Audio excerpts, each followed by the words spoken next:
मतलब असल में होता ही है कि अगर आपने ओ से आर जाना है ना, एक second, if you want to travel from O to R, तो आपने जो है वो इस मूवमेंट को यूज करना है, P minus Q, vectors P minus Q. ठीक है, तो अब हम ग्रिड पे देखते हैं कि वो क्या कह रहा है। एक सेकंड।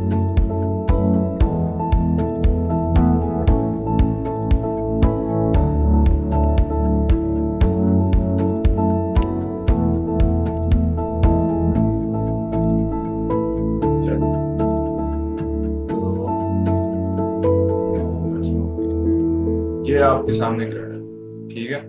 तो जो ओ आर है, let's write it down over here, that O R is equal to P minus Q. ऐसे ही है ना? ठीक है। ओ ओ से लेके क्यू तक जाने के लिए O Q is represented by this letter Q, यानी कि the small letter Q means कि you have to move to boxes upwards. इसी तरह ये जो लेटर पी है, इसका मतलब है you have to move four boxes to the right. ये मूवमेंट्स हमें बता रही है कि अगर आपका कहीं पी लिखा आ जाए तो इसका मतलब आपने इतना चलना है उस जगह से। तो अगर आपने ओ से आर जाना है, तो आपको पहले पी मूव करना पड़ेगा और फिर नेगेटिव क्यू मूव करना पड़ेगा। सही है, ओ से आर जाने के लिए। तो अब हमारा स्टार्टिंग पॉइंट हमारा ओ है, O is our starting point. सही है, यहाँ से तो वील स्टार्ट फ्रॉम ओ। सही है, and then we'll move in the P direction first. तो पी डायरेक्शन तो ये हो गया फोर बॉक्सेस राइट, हम यहाँ पी पे पहुंच गए। अब माइनस क्यू लिखा हुआ है, यहाँ प्लस क्यू लिखा होता है तो हम एग्जैक्टली क्यू की डायरेक्शन में जाते हैं ऐसे ऊपर और यहाँ पहुंच जाते हैं। लेकिन ये लिखा हुआ है minus Q, which means we have to move in the opposite direction of Q, and that will be two boxes down. तो यहाँ जब हम आके रुकेंगे, ये हमारा पॉइंट होगा आर। ठीक है, और जो हम लोगों ने अपना रूट ड्रॉ किया उसको अगर आप इरेज कर दो और ओ और आर को अगर हम ज्वाइन कर दें ऐसे करके, तो ये हमें नजर आ जाएगा कि this is the O R, this is your O R vector. समझ आ रही है? जी सर।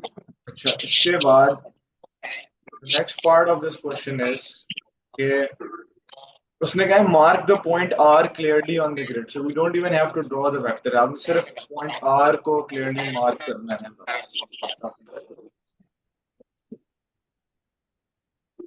तो the point S is shown on the grid given that OS is equal to Q plus HP। इसको यहां लिख लेते हैं कि OS is equal to Q plus HP। O से अगर आपने S जाना है, O से S जाने के लिए you have to move Q direction, the Q direction, and then in the H times P direction। ये है आपका वेक्टर। तो करते क्या है, O से S जाने के लिए हमें पहले कितना मूव करना पड़ेगा? ओ से एस जाने के लिए हमें नजर आ रहा है कि अगर हम क्यू डायरेक्शन में जाते हैं तो हम यहाँ पहुंच जाएंगे। सही है, तो क्यू तो हमें मूव करना ही करना है।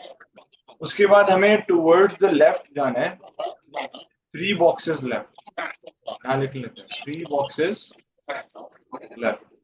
और पी जो है वो आपका क्या है, P is four boxes right.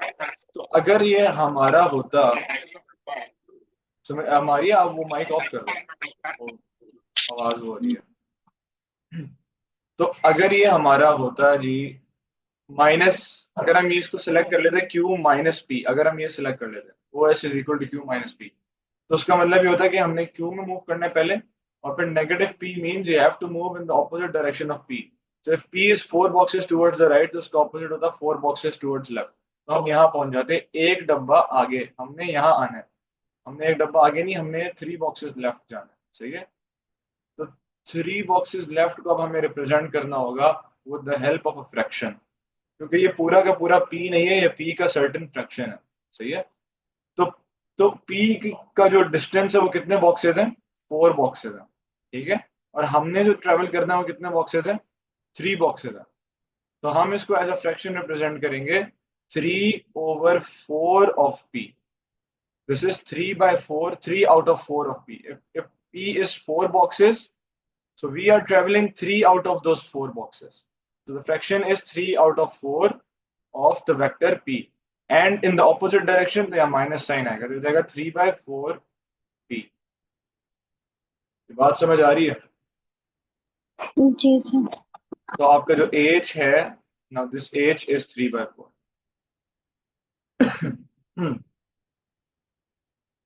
चलिए let's look at the question. तो उसने कहा था find H, so the value of H is 3/4।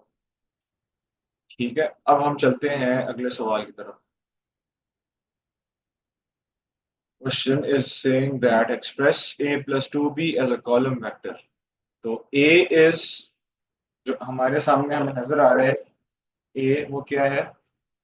a है जी, a है 3 - 4। ठीक है, एक सेकंड।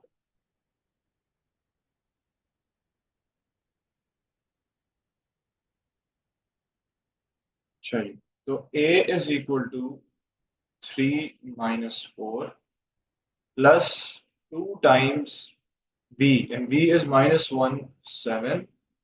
तो ये आपका बन जाएगा 3 - 4 प्लस, जब भी ये स्केलर नंबर होता है वेक्टर के बाहर, तो ये वेक्टर के अंदर मल्टीप्लाई हो जाता है विद बोथ द वैल्यूज, तो ये आपकी वैल्यूज आ जाएंगी -2 और 14।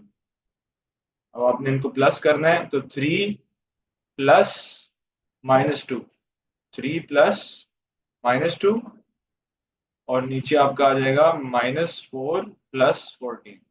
तो ये आपका बन जाएगा 3 - 2, प्लस माइनस माइनस होता है, दैट वुड बी 1, एंड -4 + 14 जो है वो आपका बन जाएगा दैट 10K, हो जाएगा 1।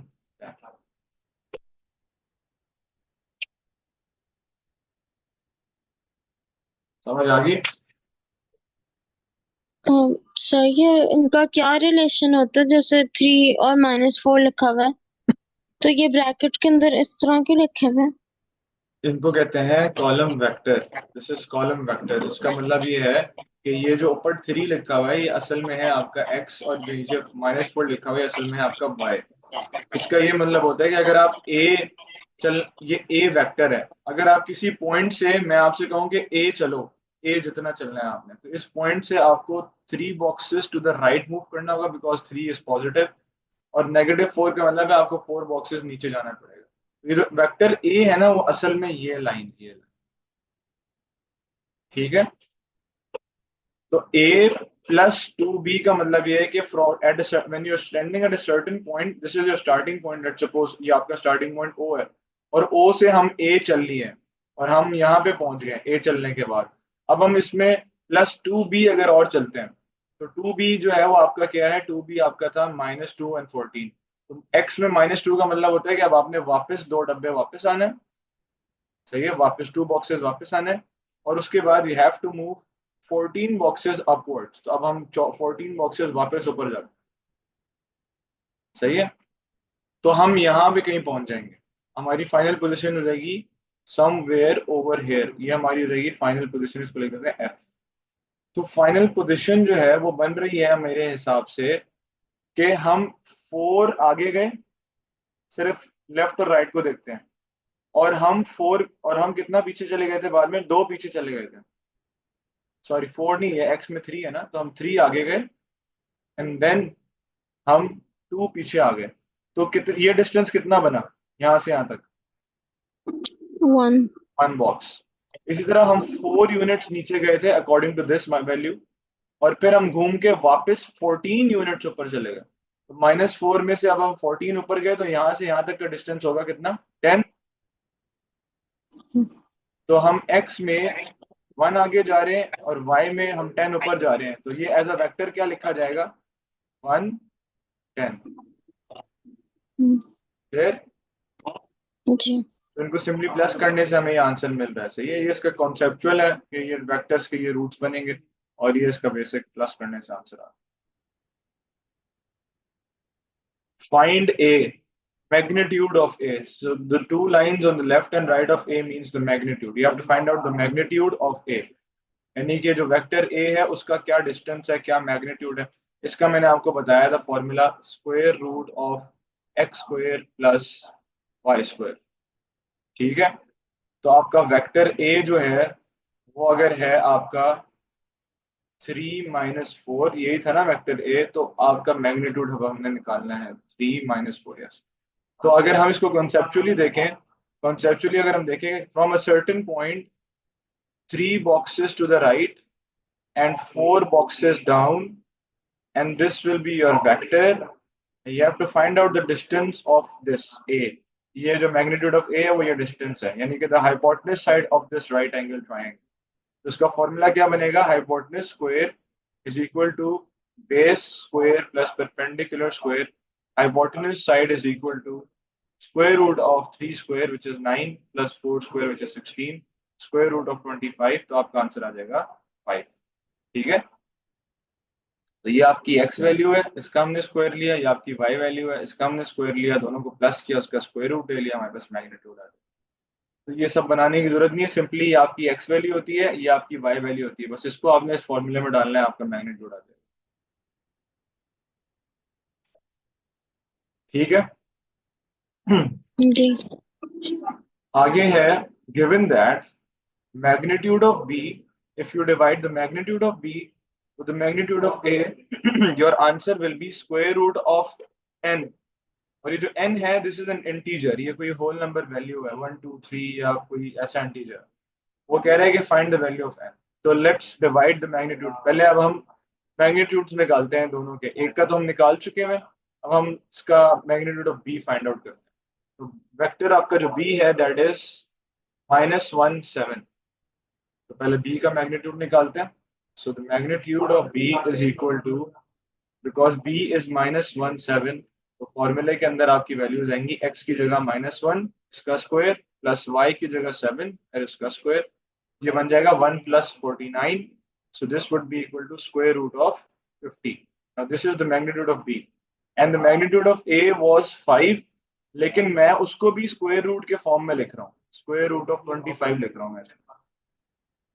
ठीक है, ताकि मेरी डिवीजन, मुझे डिवाइड करना मेरे लिए आसान हो जाए। अच्छा, अब क्या करेंगे, अब हम इसको कर लेते हैं जिस तरह इसने कहा है वैसे लिख लें, square magnitude of B over magnitude of A is equal to square root of 50 divided by square root of 25। अब once you have square root in the numerator and in the denominator, आप इस square root को एक whole करके लिख सकते हैं, ये आपका सर्ट्स का लॉ होता है। सही है, तो स्क्वायर रूट ऊपर भी है नीचे भी, आप एक ही दफा लिख लें और अंदर वाली वैल्यूज को आप डिवाइड कर दें, 50 divided by 25। And what is 50 divided by 25? 2।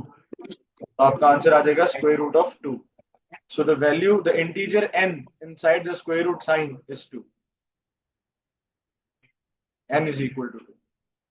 Clear? जी सर।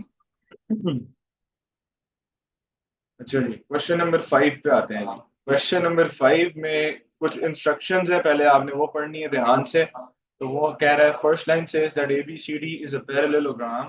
पैरेललोग्राम से हमें ये बात पता चल जाती है कि इसकी जो ऑपोजिट साइड हैं वो इक्वल हैं और पैरेलल हैं, यानी कि the side AD is equal to the side BC, ये इक्वल वेक्टर्स हैं, यानी कि if this is 3Q then BC is also 3Q पूरा। और इसी तरह AB is 2P, then DC is also 2P। सही है, ये ऑपोजिट वेक्टर्स हैं। पैरेललोग्राम में ऑपोजिट साइड्स इक्वल होती हैं, ये बात याद रखनी है। अगली अगली इंस्ट्रक्शन क्या है, अगली इंस्ट्रक्शन है X is the point on the line BC, X is the point on the line BC such that BX ratio XC is equal to 2:1। इसका क्या मतलब है, इसको जरा समझ लें।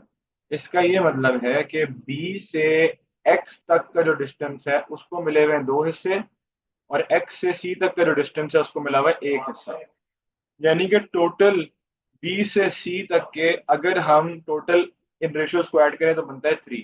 तो B से C तक के अगर हम टोटल 3 हिस्से बनाए, यानी कि 3Q को हम 3 हिस्सों में डिवाइड करें, तो दो हिस्से मिले हुए हैं BX को, B से X तक को, तो ये बन जाएगा BX आपका क्या बन जाएगा 2Q, क्योंकि दो हिस्से, और X से C को मिला हुआ है एक हिस्सा, तो ये बन जाएगा आपका Q, XC आपका बन जाएगा Q। ठीक है, ये बात समझ आ गई है?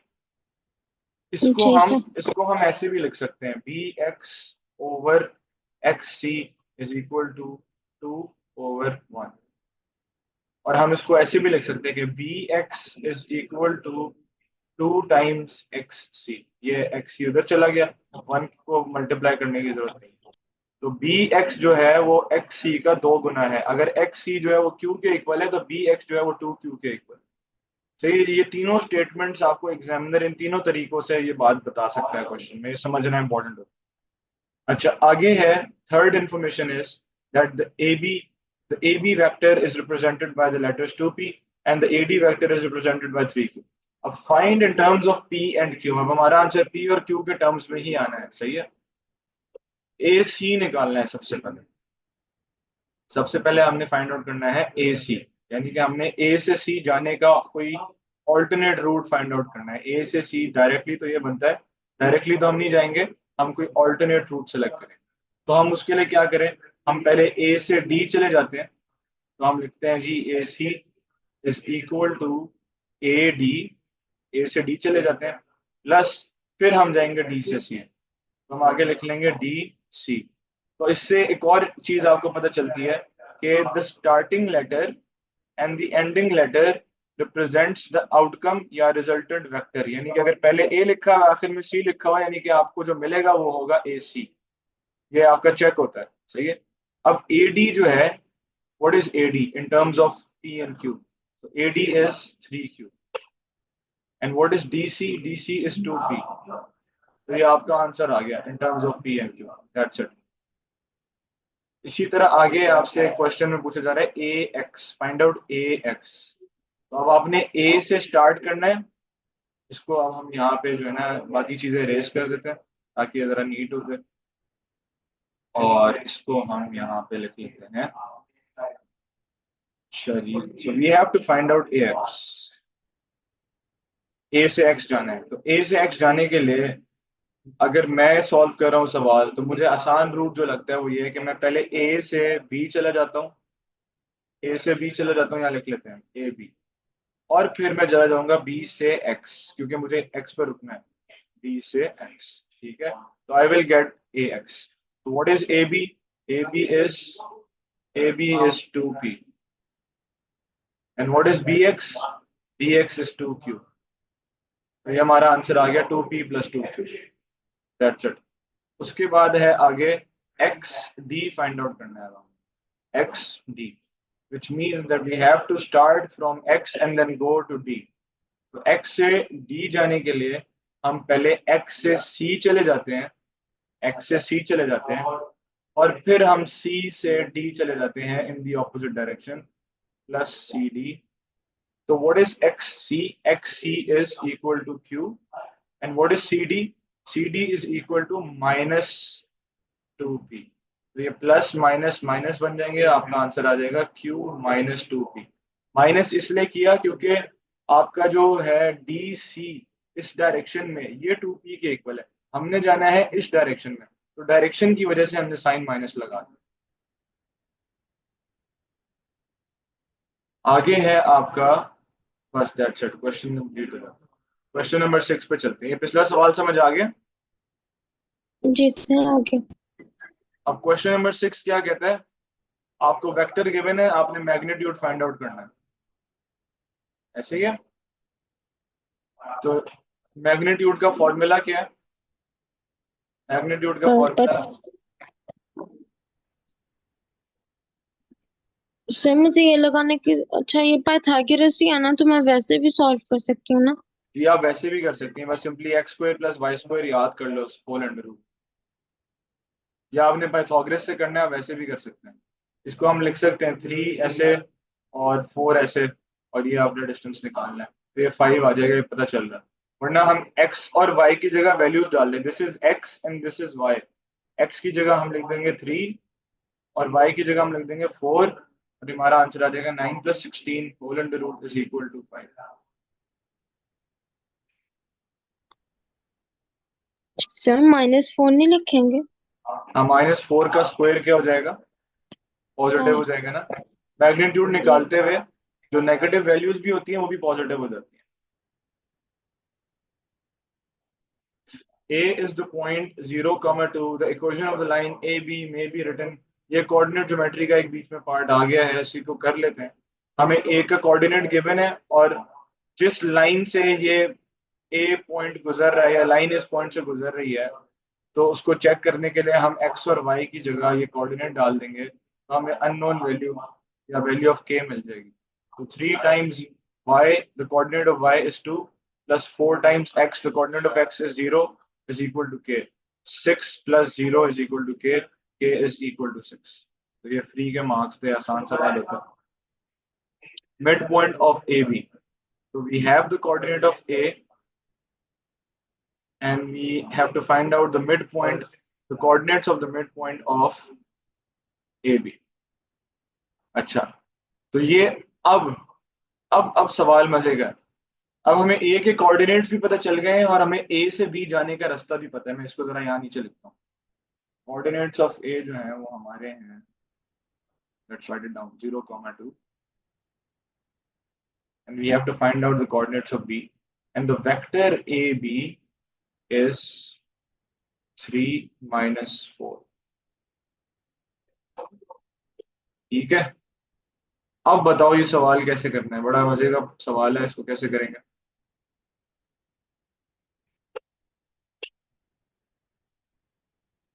सर मिड पॉइंट का फॉर्मूला लगाएंगे। मिड पॉइंट का फॉर्मूला तो तब लगाएंगे जब हमारे पास बी के कोऑर्डिनेट्स आ जाएंगे।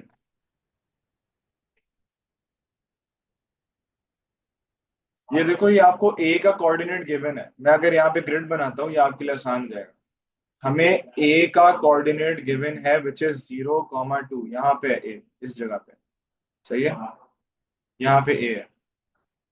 बात समझ आ गई। और ए से बी अगर आप जाना चाहते हैं, ये जो आपको वेक्टर गिवन है, उसके लिए आपको एक्स में 3 मूव करना है और वाई में 4 नीचे। तो हम अगर ए से बी जाना चाहते हैं तो हम एक्स में 1, 2, 3, 4 यूनिट्स मूव करेंगे, यानी कि इधर 4 के ऊपर आ जाएंगे। और वाई में कितना मूव करेंगे, 4 नहीं सॉरी 3 मूव करना है ना, तो हम 3 के ऊपर आ जाएंगे। और वाई में कितना मूव करना है, वाई में हमें -4 जाना है, विच मीन्स 1, 2, 3 एंड 4। तो y में हम आ जाएंगे -2 के ऊपर। ये वाली वैल्यू होगी -2। तो हमारा कोऑर्डिनेट क्या हो जाएगा, 3, -2। Here at 3 and -2। समझ आई? ये हमारा बी कोऑर्डिनेट ऐसे आएगा। समझ आ रहा है? जी सर। वरना अब इसको मिड पॉइंट। जी, अब मिड पॉइंट का फॉर्मूला लगाएंगे, वो तो आसान है। वरना इसका दूसरा तरीका ये है, जो आपने याद करना है, सीखना है हमेशा के लिए, कि आपको अगर ए बी वेक्टर गिवन है तो इसका एक फॉर्मूला होता है, एक इक्वेशन होती है, वो होती है ओ बी माइनस ओ ए। मैंने आपको बताया था ओ कहते हैं पोजीशन वेक्टर्स को। सही है, तो अगर आपने ए से बी जाना है और ए बी वेक्टर हमें फाइंड आउट करना है, तो उसका तरीका होता है कि आप बाद वाले कोऑर्डिनेट को पहले वाले कोऑर्डिनेट से माइनस कर दें, या बाद वाले पोजीशन वेक्टर को पहले वाले पोजीशन वेक्टर से माइनस कर दें। ओ बी माइनस, यानी कि अगर यहाँ लिखा होता सी डी, तो इसकी इक्वेशन क्या बनती, ओ डी माइनस ओ सी। डी वाला पहले और सी वाला बाद में। अगर पी क्यू लिखा होता वेक्टर, तो उसकी इक्वेशन बनती O Q minus O P. अब ये ओ वाले जो है ये आएंगे कहाँ से, ये मैंने आपको बताया था कि पोजीशन वेक्टर जो है वो एग्जैक्टली कोऑर्डिनेट होता है। ओ बी जो है वो बी का कोऑर्डिनेट होगा जो हमने निकालना है।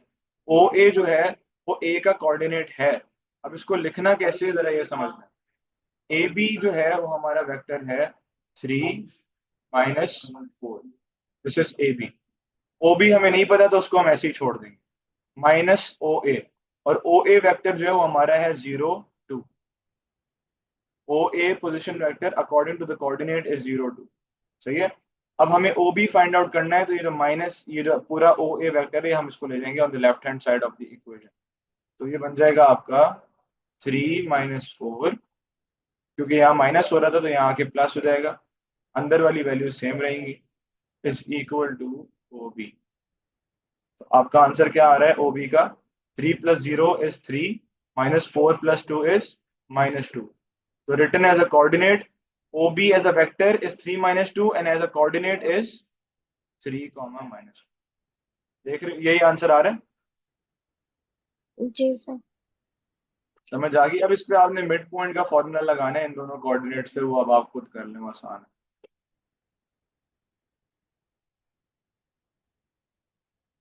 समझ आ गई है? जी सर। अच्छा, अब इस क्वेश्चन में एक इंपॉर्टेंट कॉन्सेप्ट आना है, ये आखिरी सवाल हम आज का करने लगे, उसके बाद आपने सारे खुद अटेम्प्ट करने हैं। In the diagram, AB is represented by the letter P and CA is represented by the letter Q. तो ये आपके सामने है AB और ये हमारे सामने है CA. And DC is 3 times AB. यानी कि जो D से लेके C तक अगर आप जाना चाहते हैं तो वो AB का 3 गुना है। अगर AB P है तो DC जो है वो क्या हो जाएगा? 3 times P, 3P हो जाएगा। 3 टाइम्स है ना? इफ DC जो है that is equal to 3 times AB and AB is represented by the letter P, तो AB की जगह हम लिख देते हैं P, तो हमें पता चल जाएगा कि DC जो है वो 3P के इक्वल है, वो हमने यहाँ लिख दिया। अब पहला पार्ट कहते हैं कि फाइंड आउट DA, D से A जाना है हमने, तो D से A जाने के लिए हम पहले D से C जाएंगे और फिर हम C से A आएंगे वापस, तो इसको हम लिख लेते हैं DC plus CA and DC is 3P and CA is Q, तो 3P plus Q is your answer for this। इसके बाद आपने फाइंड आउट करना है, उसने बोला है कि E is the point such that BE is equal to K times Q। इसका ये मतलब है कि अगर हमने B से E जाना है, E पॉइंट हमें यहाँ कहीं नजर नहीं आ रहा, लेकिन अगर हमने B से E जाना है तो हमें K टाइम्स Q चलना पड़ेगा। K is a scalar multiple, ये कोई मल्टीपल है, ये फ्रैक्शन भी हो सकता है, कोई होल नंबर भी हो सकता है, होगा ये ऐसे 1/2 क्यू भी हो सकता है, 1/3 क्यू भी हो सकता है, 2 क्यू भी, कुछ भी हो सकता है, लेकिन ये क्यू के इक्वल नहीं है, इसका ये मतलब होता है। सही है? अगर यहाँ लिखा होता कि B E is equal to Q, तो इसका ये मतलब होता है कि अगर हम सी से ए क्यू में जा रहे हैं तो हम इस डायरेक्शन में जा रहे हैं, तो बी से ई भी हम एग्जैक्टली इस डायरेक्शन में जाते हैं, क्यू की डायरेक्शन में, और विद द सेम मैग्नीट्यूड। तो अगर हम इन चारों लाइंस को ज्वाइन करते हैं तो ये जो डायग्राम है, ये जो बनती, ये एक पैरेललोग्राम बन जाता। लेकिन ये क्यू नहीं है, ये या तो क्यू से ज्यादा है या क्यू से कम है, यहाँ पे के लिखा हुआ है।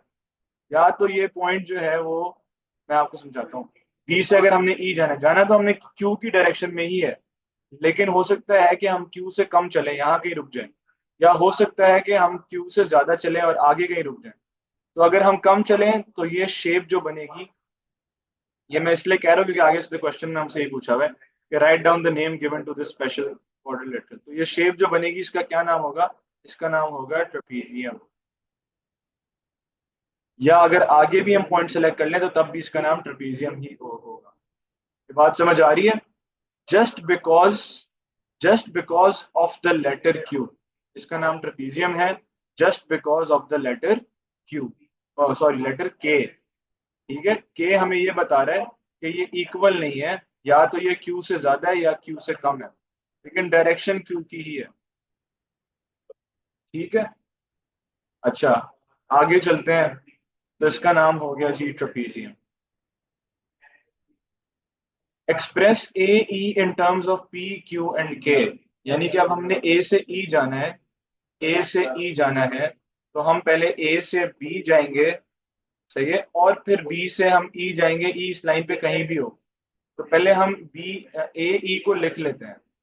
ए E is equal to A B plus B E where ever E is, तो A B is equal to what? A B is equal to P, A B is equal to P plus B E जो है वो हमें यहाँ पे उसने दे दिया हुआ है, ढूंढने की जरूरत नहीं है, तो हम सिर्फ एज इट इज इसको उठा के इसकी जगह लिख देंगे के क्यू।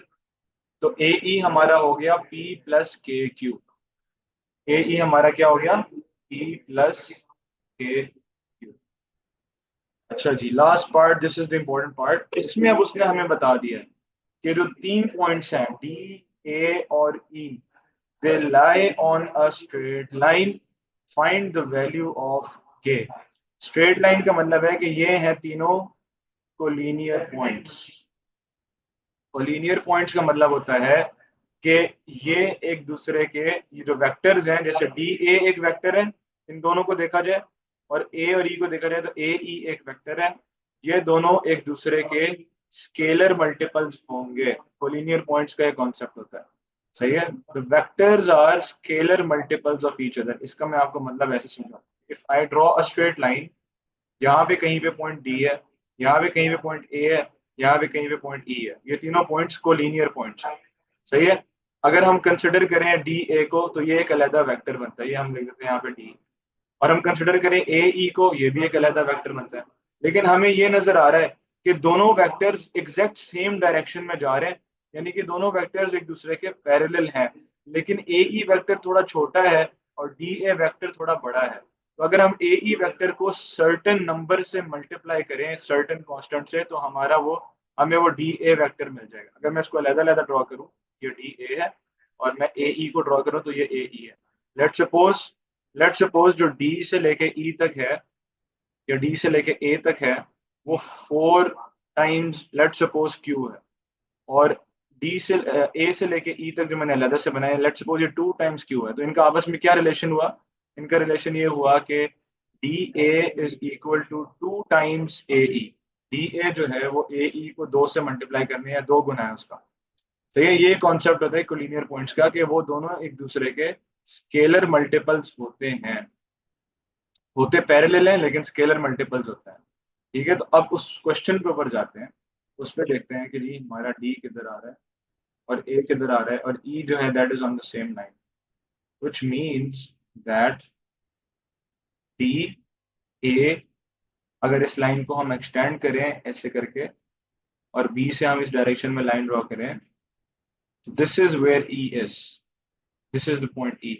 तो D A and E lie on the same line, which means that D से लेके ए तक, आप अब आपने हमेशा याद रखना है कि इस क्वेश्चन में आपने एक इक्वेशन बनानी होती है, जो मैंने आपको बताई है कोलिनियर पॉइंट्स की, कि D A is equal to A E but with scalar multiple. अब हम यहाँ पे नॉर्मली स्केलर के लिए वर्ड लेटर यूज होता है के, लेकिन अब हम यहाँ पे के यूज नहीं कर रहे, क्योंकि के ऑलरेडी इस क्वेश्चन में इस्तेमाल हो चुका हुआ है यहाँ पे बीई निकालने के लिए या ए ई निकालने के लिए। तो हम के की बजाय कोई और लेटर इस्तेमाल कर लेते हैं, हम इसको यूज कर लेते हैं एम।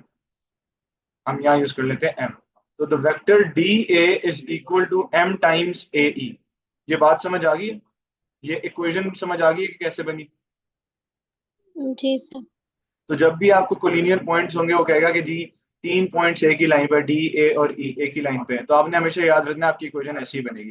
पहले 2 लेटर्स एक तरफ, अगले 2 लेटर्स एक तरफ, और किसी भी एक साइड पे आपने स्केलर लगा देना है सारा। ठीक है, अच्छा।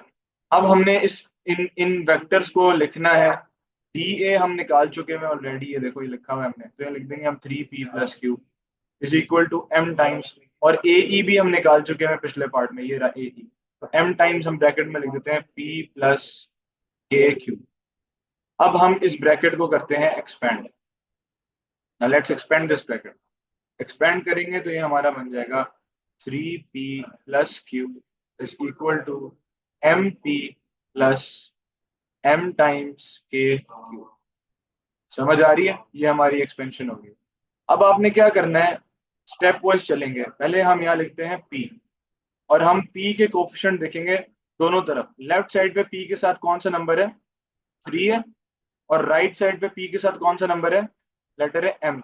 तो हम लिख देंगे 3 इज इक्वल टू m। और फिर अब हम करेंगे कंपेयर q के कोफिशिएंट्स को। लेफ्ट साइड पे q के साथ कौन सा नंबर है? लेफ्ट साइड पे q के साथ 1 लिखा हुआ है, कुछ भी नहीं है तो इसका मतलब होता है 1। तो हम लिख देंगे 1 इज इक्वल टू, और राइट साइड पे q के साथ क्या लिखा हुआ है? 2 चीजें हैं, m और k। तो हम यहाँ लिख देंगे m k। अब हमारे पास m की वैल्यू आ गई है लेफ्ट साइड कंपेयर p इसको कंपेयर करके, और m की वैल्यू हमारे पास आई थी 3। तो हम उसको इसकी जगह लिख देंगे 1 इज इक्वल टू 3k। तो इक्वेशन से हमारा आंसर आ गया कि k इज इक्वल टू 1/3। ये करना था। समझ आया? जी सर। Okay, good. तो now let's look at the next question. अब आप अगले सवाल अब आप खुद अटेम्प्ट कर लें, सही है? आपके पास ये है पीडीएफ? सर मेरे पास है, लेकिन आज मैं थोड़ी बिजी थी, मुझे बहुत काम मिले हुए थे स्कूल से, तो शायद मैं आज ना कर सकूं। चलो बस ठीक है, कोई बात नहीं, अगली क्लास में कर लेंगे। ठीक है। आज की मैं क्लास एंड कर रहा हूँ। ठीक है सर, अल्लाह समझ आ गया ना सारा? हाफिज। जी सर, आ गया। गुड हो गया। ओके, अल्लाह हाफिज़।